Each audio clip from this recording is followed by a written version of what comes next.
Ради этих кадров на фоне восходящего солнца мы встали одновременно с монахами в 5 утра. Затаив дыхание, записывали звуки живого церковного пения в храме. И все равно едва ли нам удалось в полной мере передать невероятную красоту и величие этого места. Успенский Свято-Георгиевский мужской монастырь, святые кустики. Приезжая сюда в первые минуты, не можешь поверить, что это Башкирия, Благовещенский район в каких-то 1,5 часах езды от Уфы. Место с удивительной историей, архитектурой, людьми. Мы прожили здесь 3 дня и съемочной группе телеканала БСТ открыли такие места и таинства, которые не показывали никому и никогда. Так, заходите. Кельи очень скромные, но для жизни они достаточные. По признанию настоятеля монастыря архимандрита Варлаама, в эту монашескую келью впервые позволили зайти женщине. И то лишь потому, что здесь временно никто не живет. А 20 лет назад в этих стенах жил и молился сам отец Варлаам. Тут маленький уголочек для молитвы, печка. Вот такой столик, очень миниатюрный. Вот такая лежаночка. Монах сам отрекается от всего мира, от всех удовольствий, от всех приятностей, от всех желаний, понимаете? Вот какая нужна сила веры. Полюбить вот такую убогую келью, лавку из досок. И это все устраивает. Даже эта келья, кажется, она слишком просторной для истинного монаха. История этого места началась больше века назад. В 1901 году здесь был основан женский монастырь. Сохранились уникальные фотографии тех лет. Хорошо видна деревянная Вознесенская церковь, рядом строящийся кирпичный Успенский собор.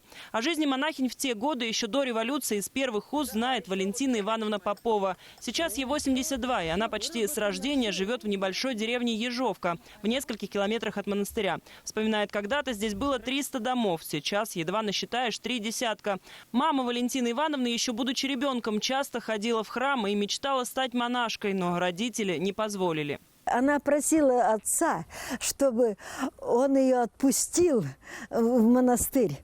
Ну, никак работать надо. Раньше работали все, от мала до велика все работали. Там большой уже монастырь образовался. Туда подкидывали детей. Там игуменя, говорит, была очень молодая. И каждый день, вот, можно, чуть не каждый день, подкидывали ребятишек. Подбросят. Она брала. Она брала и все воспитывали, все это. Однако после революции женский монастырь был буквально стерт с лица земли. В советские годы часть построек снесли. Остальное пытались приспособить под колхозную деятельность. Здесь была создана коммуна «Октябрь». Бригада была, как совхоз, там скот держали. Они там жили, там все затоптано. Нас туда отправили, а доярочка еще уже тогда работала. Вот на кладбище-то в аккурат мы и доили. Когда закрыли монастырь, иконы все собрали, монахинь посадили в тюрьмы, по 10 лет отсидели монахини, а игуменю увезли и расстреляли. В 60-х годах еще полсобора стояло, а потом все разобрали. До фундамента ни одного кирпича не осталось. Отец Варлаам пришел сюда в 98-м, после того, как случайно прочел старую книгу о монастыре. Вы просто не представляете, какое у меня было желание сюда ехать. Можно сказать, я всю ночь не спал, только думал об этом монастыре. Приехал, мне это место очень понравилось. Здесь ничего не было, но мне было просто хорошо. Я привез вагончик и палатку поставил, начал жить. О том, что было до монашества, он вспоминать не любит. Говорит, для той мирской жизни он словно умер, но для нас все-таки делает исключение. Священником он стал в 33. Прежде работал зоотехником в колхозе в Мелеузовском районе. Был председателем правкома. И все эти годы жизнь казалась ему как бы искусственной, не настоящей. Постоянно мне приходилось что-то говорить неправду, понимаете? То есть так жизнь заставляла говорить не то, что как на самом деле есть. Сколько коров надаивает, откуда молоко берется. Там цифры все они какие-то маленечко липовые. И вот это мне так не нравилось. А когда уверовал в Бога и без всякого разговора ушел. С помощью местных жителей отцу Варлааму удалось отыскать и расчистить фундаменты храмов. Также случайно под землей был найден склеп с захоронением 2 первых настоятельниц монастыря. Теперь на этом месте установлены мемориалы. Самый первый храм, который был построен здесь в начале прошлого века, находился вот на этом месте – Вознесенская церковь. Сейчас от нее сохранился только фундамент, обнаруженный во время раскопок. Вот здесь хорошо заметны его очертания – старые неровные камни. Выше уже современная кладка. После небольшой реставрации было решено оставить фундамент в таком виде, как напоминание об истории этого места. А на фундаменте Успенского собора метр в метр возведен новый храм с таким же названием. Здание стоит на холме, и его купола, возвышаясь над лесом, встречают паломников издалека. Колокольный звон во время службы разносится на километры вокруг.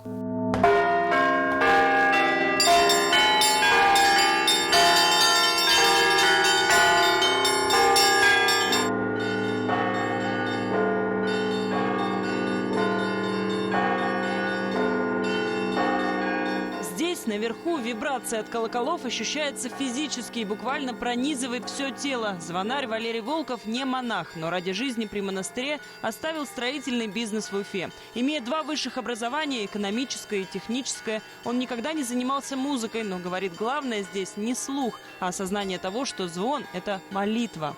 У меня нет музыкального образования, слуха нет, но колокольный звон – такая вещь. Если человек один раз его услышал, и Господь на сердце положил колокольный звон, собственно, это и трогает навсегда. Колокол – это живой организм.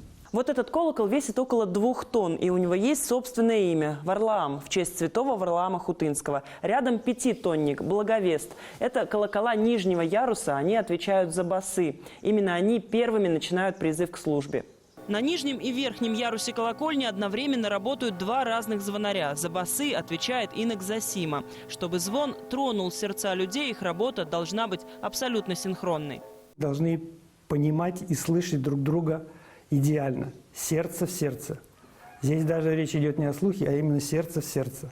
И поэтому пары, когда срабатываются, созваниваются, это занимает полгода или даже более.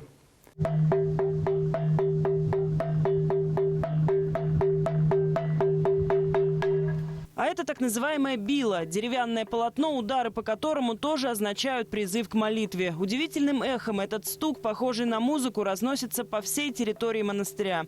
День начинается здесь в 5 утра, всегда, без исключений. Сначала богослужение, потом послушание. Обязательные работы для каждого монаха. Всего в братье 15 человек. Чтобы обеспечивать себя, содержит хозяйство. Куры, пасека, теплица, огород. Обустроили здесь и святой источник, которым пользовались еще в женском монастыре. Он иссякал, потом его восстанавливали. И вот до сих пор многие паломники приходят сюда специально, чтобы набрать воды. Есть в монастыре и собственная пекарня, где ежедневно выпекают несколько сотен буханок хлеба для паломников. Тесто замешивают обязательно на святой воде и с молитвой.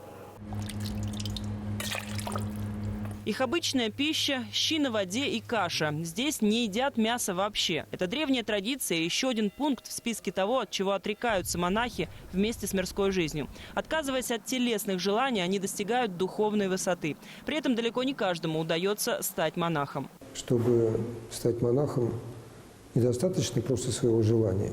Во-первых, надо, чтобы позвал Господь. Потом идет проверка. Испытывает он сам себя, сможет ли он выдержать такую жизнь.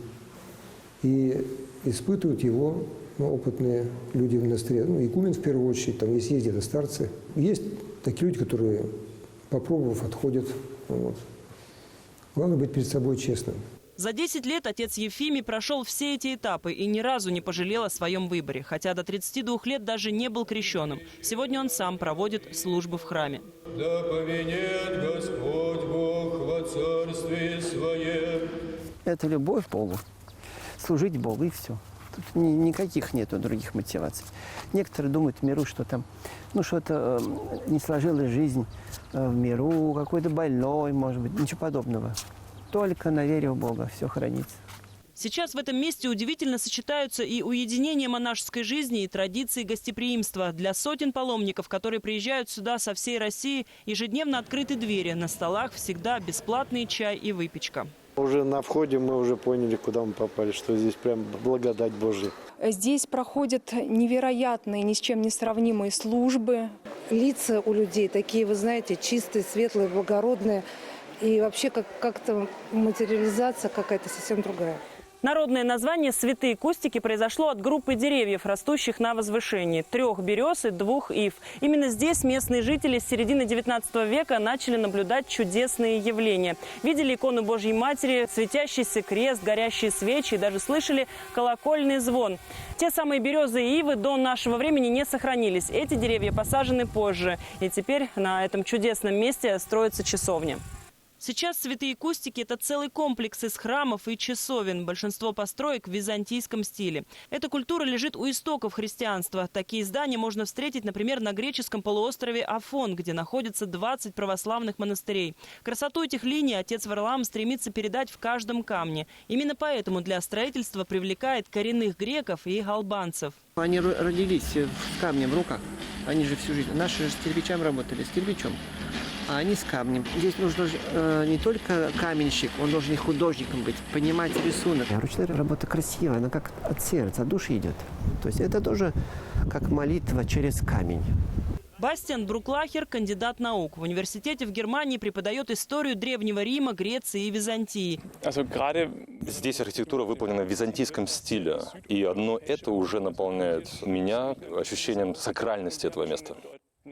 Византия здесь повсюду, в каждой детали. В орнаменте на стенах, в металлической ковке, в мозаике и художественной росписи стен. И даже светильники специально привезены из Средиземноморья. В этом же стиле деревянная резьба в храме. Это тончайшая ручная работа, которую выполняли около 20 мастеров в течение 2 лет. В их числе казак Олег Андреянов. Рассказывает, сначала приезжал сюда только на работу, затем поселился с семьей в деревне неподалеку. 3 года назад поступил на службу в казачье войско. И в выходные дни следит за порядком в монастыре. Бог сюда привел просто элементарно. Он меня вокруг да около водил, и все-таки я оказался здесь. Когда верстают казака, он дает клятву на Евангелие, на кресту. Казак не православный, это не казак.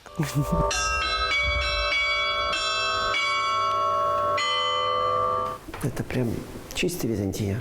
Авраам встречает Троицу, омывает ноги, заколает тельца, угощает. Вот наверху, видите, жена Сара, он лепешки пекет, Библия в картинках. В монастыре сейчас одновременно работают сразу несколько художников. Расписывают стены в храме, часовнях, реставрируют иконы. Видите, он уже оживает. Илья Гизединов – крещеный татарин по паспорту Ильгиз. Профессиональный художник, пишет иконы уже около 15 лет. Его путь к Богу был уникальным. Сначала 3 его сыновей стали православными священниками. И лишь потом, после клинической смерти, крещение принял он сам. Вы сейчас присутствуете на историческом моменте, потому что это исторические иконы этого монастыря. И на них будет потом вот такая надпись, мне батюшка сказал. «Сия икона написана, освящена в Георгиевском женском монастыре Святые Кустики». Один из самых впечатляющих моментов богослужения – раскачивание хороса, главного светильника в храме. Это еще одна старинная традиция. Зрелище незабываемое. Сопровождается очень необычным пением мужского хора с византийскими напевами.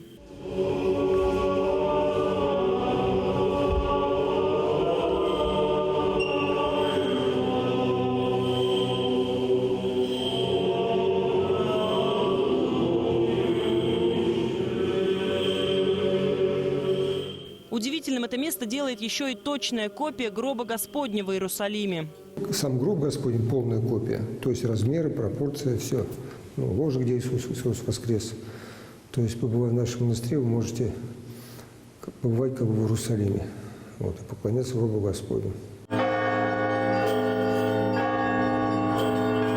Обязательная часть службы – шествие монахов, так называемый чин апанагии. Вся братья следует в трапезный храм, где проходит ритуал. Его смысл в том, чтобы представить за трапезой присутствие самого Бога. Все это происходит при закрытых дверях, но для нас вновь делают исключение. Слава Отцу и Сыну и Святому Духу, и ныне и присно и во веки веков. Аминь. Кажется невероятным, что в таком виде монастырь возродился всего за 20 лет. Остаться равнодушным здесь почти невозможно. В планах отца Варлаама завершить роспись собора, достроить часовню, облагородить озеро с купелью и еще много созидательных идей. Говорит, главное, чтобы на это хватило жизни.